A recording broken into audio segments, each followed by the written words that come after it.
big May 10th CPI report is out, inflation is coming down, and there is good news right around the corner.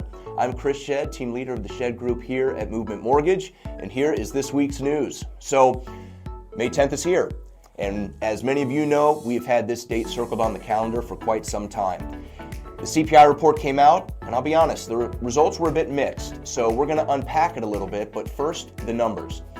Headline inflation came down from 5% down to 4.9%, and core inflation, which strips out food and energy, came down from 5.6% to 5.5%.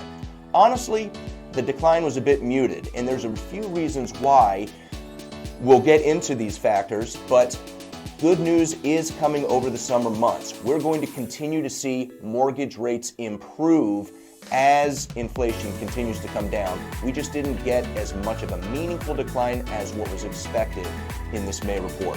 And for that, there are three reasons why. The first is the BLS, who puts out the CPI report, actually revised some of their numbers from the summer of last year.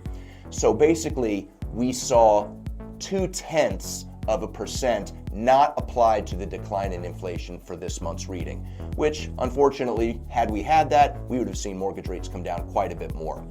The second factor, which not a lot of us saw, was OPEC and the increase in oil over the past couple months. And this was a result of the agreement that the U.S. had with OPEC that once oil prices came down, there was an agreement that the U.S. would start to purchase and replenish their oil reserve. And we didn't do that. So OPEC basically said, okay, we're going to stop pumping out the oil out of the ground. And by doing that, it brought up the cost of oil and therefore was inflationary in nature.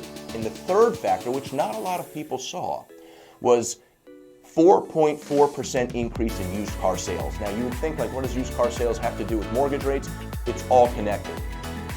With the price increase month over month that high, which is not sustainable, it had an overall inflationary impact in these numbers. And the fact that we actually went down in inflation with that sort of high number when it comes to used car sales is actually pretty profound, which is why we are fully expecting continued declines in mortgage rates over the upcoming months. Guys, it's right around the corner. So I had the opportunity to be at the Mark conference the past 3 days, listen to a number of great economists talk about their forecasts, and as we all know, the biggest issue is inventory. But they are saying that recession is likely, and unfortunately, unemployment will start to go up, but this will only continue to help mortgage rates come down. So, as always, please like, comment, and share, and we will continue to bring you the most up-to-date news as it relates to the mortgage and real estate industry. Again, Chris Shedd here with Movement Mortgage, your trusted mortgage advisor, where we exist to love and value people, and we look forward to serving you. Until next time, take care, God bless, and we're gone.